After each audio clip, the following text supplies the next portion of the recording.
নমস্কার বন্ধুরা, সবাই নিশ্চয়ই খুব ভালো আছেন। সহেলি ফ্রেন্ডস ফর এভারের একটি নতুন ব্লগে আপনাদের সকলকে স্বাগত জানাই। আজ আমি নিজেই কোমর বেঁধে অগ্নি পরীক্ষায় নেমেছি। দেখতেই পাচ্ছেন এতগুলো অরিও বিস্কুটের প্যাকেট। কি করব?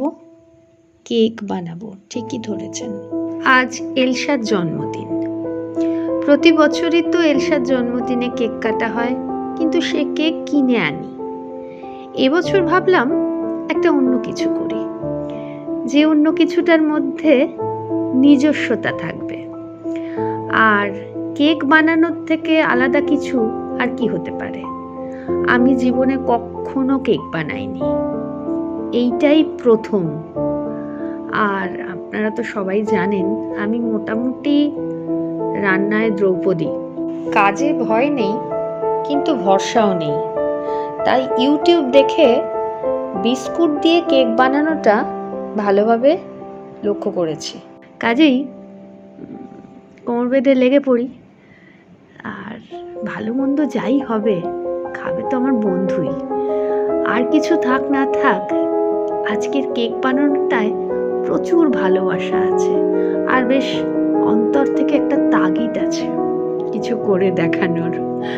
যাই হোক, তো সেই উদ্দেশ্যেই মোটামুটি আমি লেগে পড়েছি। এখন শেষ অবধি শিব গড়তে বাঁদর যদি না হয়, তাহলে মোটামুটি আজকের কেক উতরে যাবে আশা করা যায়। আমাদের ছোটবেলায় জন্মদিন কিন্তু সেইভাবে সেলিব্রেট করা হতো না।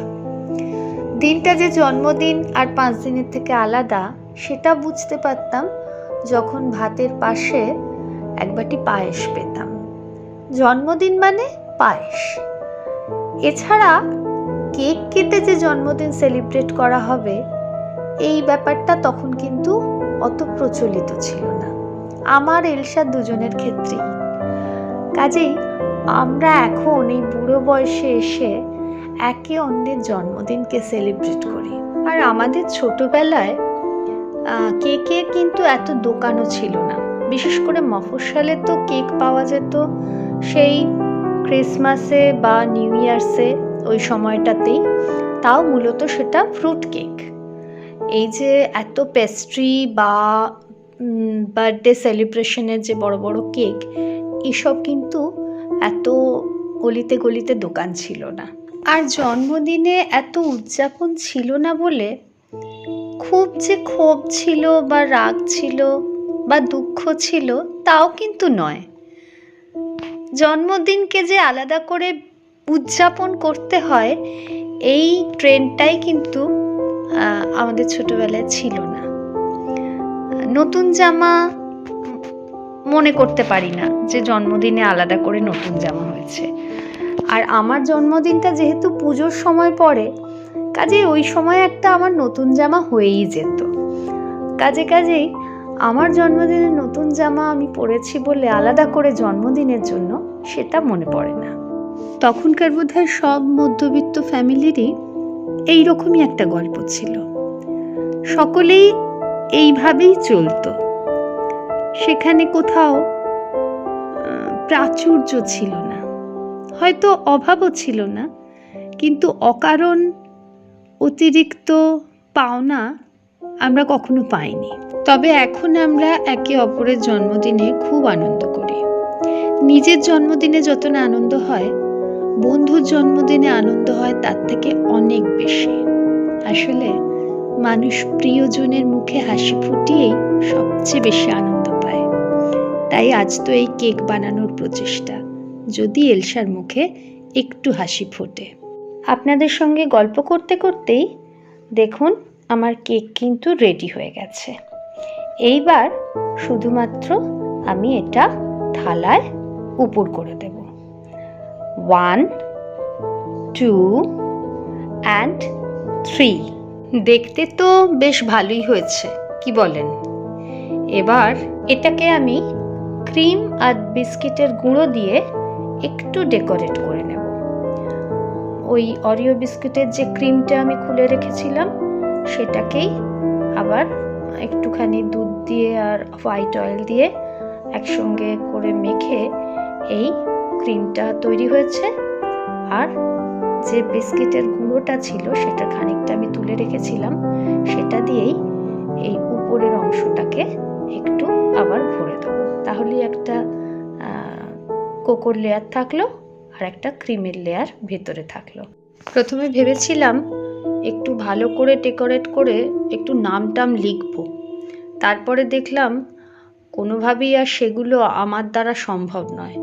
আমি ঠিক যতটা পারি ততটাই চেষ্টা করলাম, কারণ সত্যি সত্যি তারপর একটা সাংঘাতিক বাজে ব্যাপার হবে। তার থেকে যা সয় তাই রয়। আমার কেক রেডি, এইবার তোমার পরীক্ষা ভগবান। Happy birthday to you, happy birthday to you, happy birthday dear Elsa, happy birthday to you. কেমন ব্যাপারটা? আগে নিজে খাও।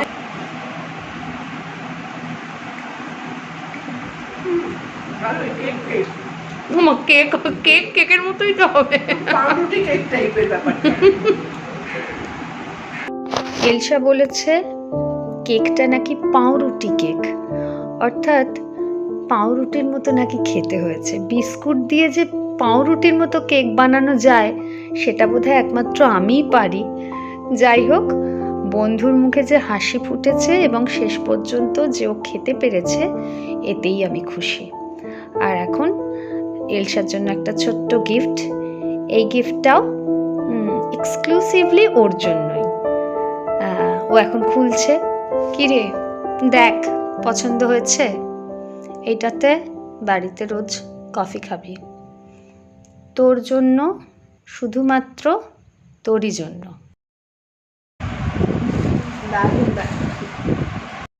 মা অন্যান্যবার পায়েস করে, কিন্তু এবারে মা অসুস্থ, করতে পারেনি। এখন তুই আমার হাত থেকেই একটু রসগোল্লার পায়েস খা, জন্মদিনে স্পেশাল। কেমন, ভালো? দেখেছেন আমার বন্ধু কত কম জিনিসে কত খুশি হয়ে যায়। আসলে এইটাই বোধহয় মজা দেওয়ার। দিতে পারাটা কিন্তু সবচেয়ে বেশি আনন্দের, অন্যকে আনন্দ দিতে পারা। এলসার জন্মদিনে এই আনন্দটুকু আমার প্রাপ্য। আর সব শেষে সন্ধেবেলায় দুই বন্ধুতে সুতা খাওয়া, এইটাই আজকের জন্মদিনের শেষ সেলিব্রেশন। চলুন আজকের ব্লগটা আমরা তাহলে এখানেই শেষ করছি। ব্লগটি কেমন লাগলো সেটি অবশ্যই কমেন্ট বক্সে আমাদের লিখে জানান। আমাদের ব্লগ যদি আপনাদের ভালো লাগে তবে ফেসবুকে আমাদের পেজ সহেলি ফ্রেন্ডস ফর এভারকে আপনি ফলো করে নিতে পারেন। তাহলে নতুন ভিডিও আপলোডের সাথে সাথেই আপনার কাছে নোটিফিকেশন চলে যাবে। আর আপনি যদি ইউটিউবে আমাদের চ্যানেলের নতুন দর্শক হন তবে আমাদের চ্যানেল সহেলি ফ্রেন্ডস ফর এভারকে সাবস্ক্রাইব করে লাইক, কমেন্ট এবং শেয়ারের মাধ্যমে আমাদের পাশে থাকবেন। সকলে সুস্থ থাকবেন, সাবধানে থাকবেন, ভালো থাকবেন। খুব শীঘ্রই আপনাদের সকলের সাথে আবার দেখা হবে একটি নতুন ব্লগে।